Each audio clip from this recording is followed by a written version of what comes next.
Here we go! My friends, in the modern age, it can seem as though speedrun analysts and researchers know every single aspect of a video game, sometimes at a level even deeper than the developers who originally created it.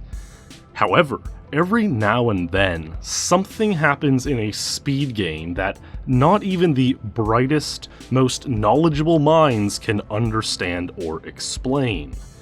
This video is about one such mystery, a long-lost speedrun from 2006, only recently unearthed, where something happens that we still cannot fully explain. But before we get to that, I have to give a big thanks to Raid Shadow Legends for kindly sponsoring this video. Raid's a free-to-play fantasy game, which is quite remarkable. You all probably know I'm not much of a mobile gamer, but honestly I've been messing around in this game over the past couple of days, and I'm pretty impressed with its sleek and smooth gameplay. It doesn't lag up my phone or anything, so it gets a big thumbs up from me. They seem to continuously add new features like their new Battle Pass and cross-device playability, so now you can play on your PC, and it's easier than ever to grind away and rank up your champions. I especially enjoy using the autoplay feature, so I can just start a campaign battle and then let it play out while I get up to put another log on the fire. So hey, if you've been wondering what all the hype is about and want to give it a shot, you can download Raid Shadow Legends using my special hyperlinks in the description below to get 200,000 silver and a free epic rarity champion. I was a dummy and didn't click on anyone's special link before downloading the game, so I didn't get this champion. Don't be like me. If you're gonna play, click the link. Again, a big thanks to the absolute legends at Raid for sponsoring this video, and with that, back onto our mystery.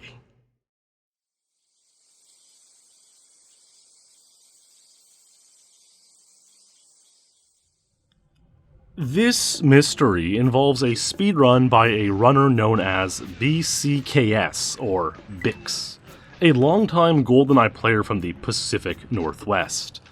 Now, bcks was a decent speedrunner, having reached the top 10 in GoldenEye, and having tied 9 world records in his career between 2002 and 2005. Now, you may know, back then the equipment and programs to make video files were much less accessible and widespread, so speedrunners would usually resort to recording their gaming sessions on VHS, and then either using a webcam to film a rudimentary video of their run, or mail the VHS to a limited number of people in the community who had the equipment and ability to digitize a VHS cassette. bcks mailed out a tape and had some videos made in mid-2005, but of course kept playing, making new tapes of new records.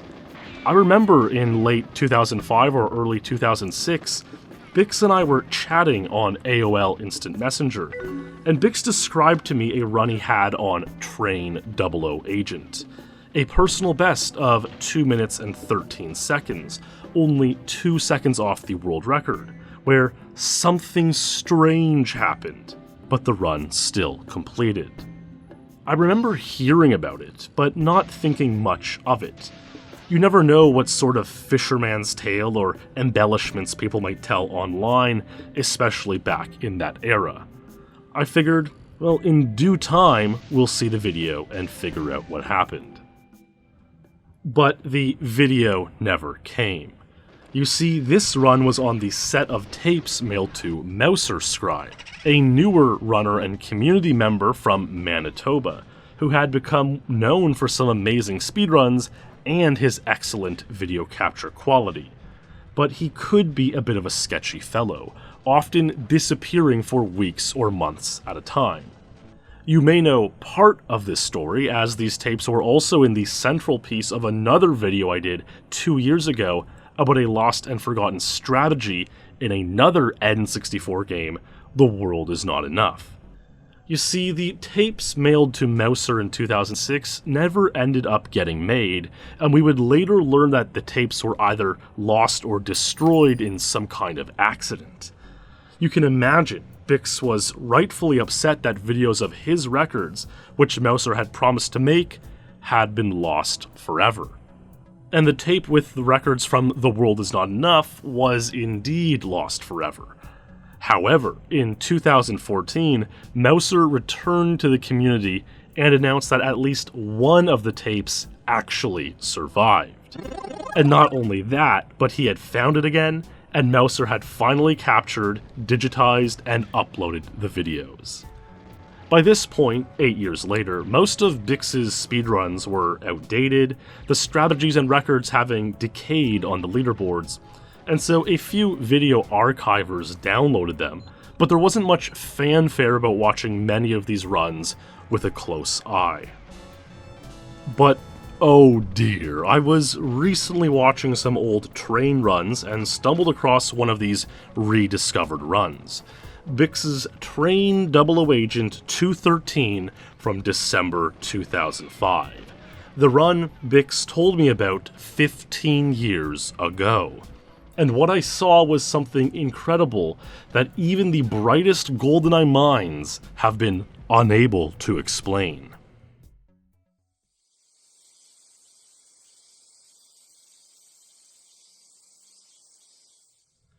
Alright, at the end of Train, you need to eliminate Ourumov to save Natalia, who then proceeds to hack some database to learn two things: Boris's password, as well as where Trevelyan and Xenia are traveling to next. Objectives C and D. About 20 seconds after you eliminate Ourumov, a countdown timer begins, and when this timer runs to 0, the train blows up, passing away everyone who remains inside. Natalia will complete Objective C with about 29 seconds left on the clock, and Objective D with about 4 seconds left on the clock, which isn't enough time for her to escape the train safely. Objective E. So when playing through Train 00 Agent conventionally, you'd also have to injure Xenia, who is standing behind Ourumov.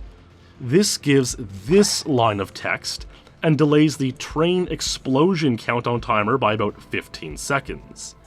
Natalia's internal hacking objective timer remains unchanged, so now she finishes her hacking with 19 seconds left on the clock, which is plenty of time to escape the train and run to the end of the level unscathed.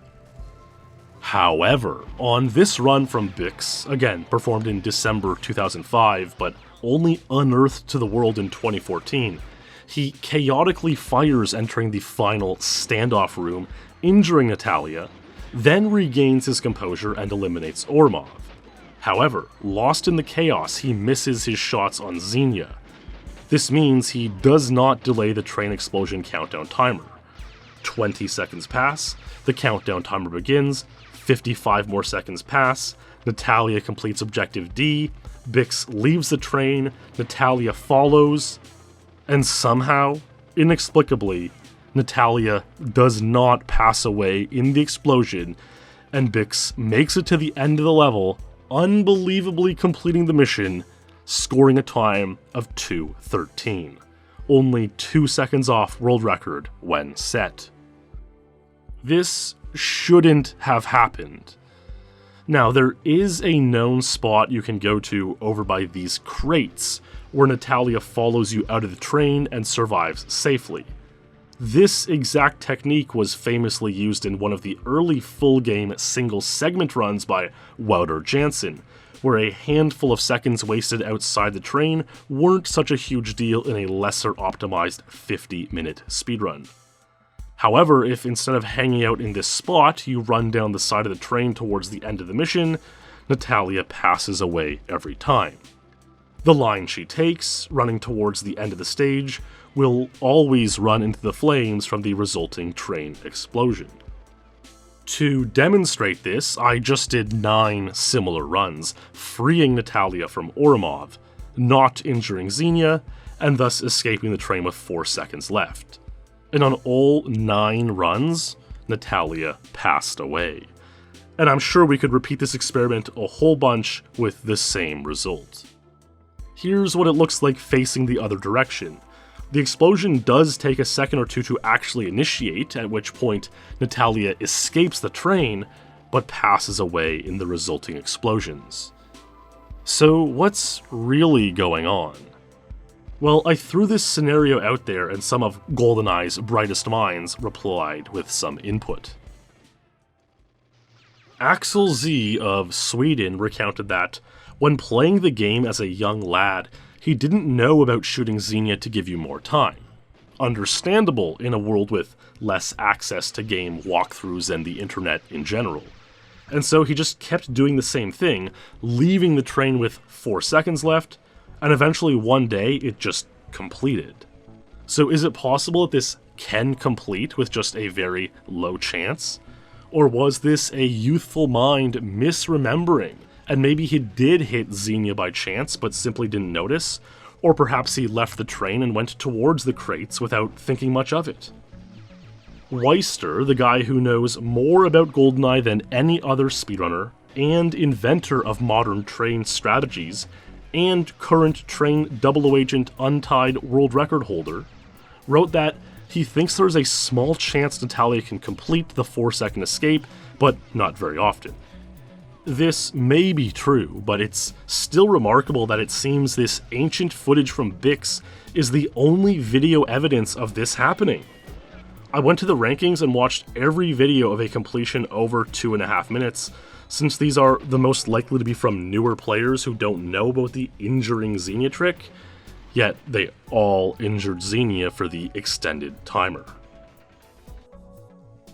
Weister also pointed out that another runner, Lovins, once experimented with shooting Natalia's foot, so her damage animation causes her to back up, which might make this 4-second escape viable. This made sense at first thought because there's this piece of the desk in between Natalia and the escape hatch, and GoldenEye's NPCs are known to get stuck on these sorts of objects. So maybe backing her up does give her a better angle, and she can escape more quickly. And on bcks' run, you'll notice he does shoot Natalia in the foot. Accidentally, albeit, so this started to seem like a really good lead.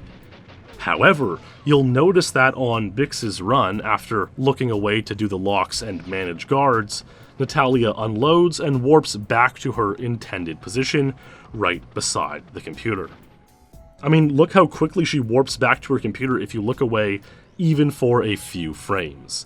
So this doesn't seem like it explains bcks' run.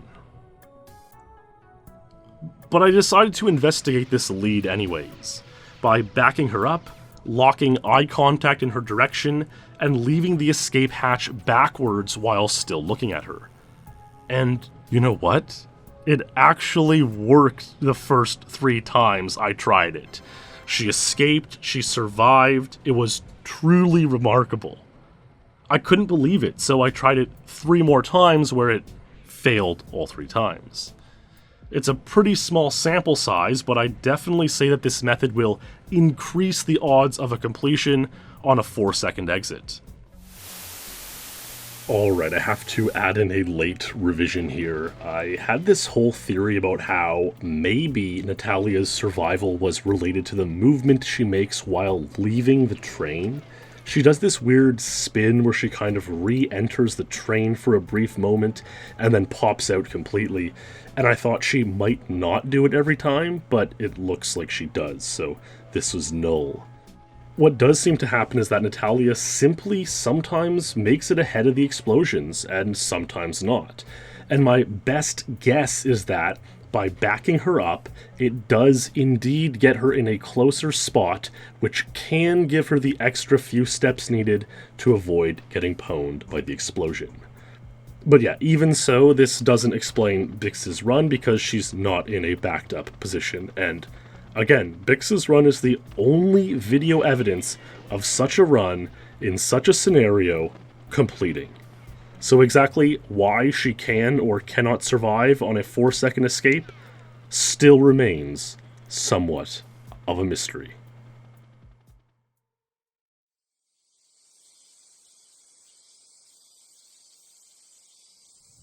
Now, I know what some of you might be thinking. But for what it's worth, I don't think this run is fake. Bix wasn't known for his technical prowess. Like many others, he had to rely on mailing out his VHS tapes to others who could then capture and digitize his speedruns. It would have been one heck of a long con to keep up this act for many years, sending out a number of tapes from 2003 to 2006, while secretly able to be some master splicer behind the scenes. Bix has no other suspicious videos, and what are the odds that he made one spliced run which was almost lost, then recovered nearly a decade later, by which time it had minimal impact on the rankings and pretty much no one watched until 2020? Yeah, that's not it. What I do think happened here is that Bix simply got some kind of 1 in a million or maybe 1 in a few thousand miracle run. Whether Natalia had a good spin, or her character model unloaded, or some other deus ex machina miracle happened such that she didn't pass away, thus completing the mission.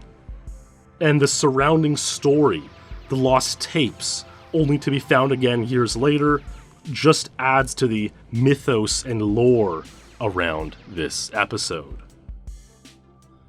Another contributing factor to why this mystery remains unsolved is that we don't use this strategy anymore, and we haven't since February 2006. Only a couple months after this speedrun, it was discovered that you could exit the train early, while Natalia is still completing the hacking objective. This means that on Double O Agent, you can finish the level right after Natalia completes her final objective, before the train even manages to explode, eliminating any risk of this happening, and no longer requiring the runner to injure Xenia in the final room. So it was no longer important to look into or research all that went into this escape the train with Natalia as it's blowing up sequence, with our energy focused on new strategies instead. Maybe there is some way to make Natalia's 4-second escape more consistent, which went overlooked or undiscovered, because new strategies made it no longer necessary. In any case, for now, this remains a truly strange and unexplained tale in the history of GoldenEye speedrunning, and one that may go unanswered forever. Hey, if you have any theories as to what happened here, or any unsolved speedrun mysteries of your own, I'd love to hear about it. So leave a comment or get in touch another way. By the way, no promises, but I've been thinking about live streaming some gameplay speedrun record attempts again, and I'll still be streaming on Twitch, but I've also been thinking about trying live streaming here on YouTube. I would do so on the Speedlore channel where I post my monthly Speedlore episodes, so if you've made it this far, I'd really appreciate if you went and dropped a cheeky subscribe over there. And who knows, you might just see it go live one of these days with some GoldenEye speedruns. Anyhow, thanks for watching, my friends. I hope you enjoyed this story. Stay true, and I'll see you in the next stream or video.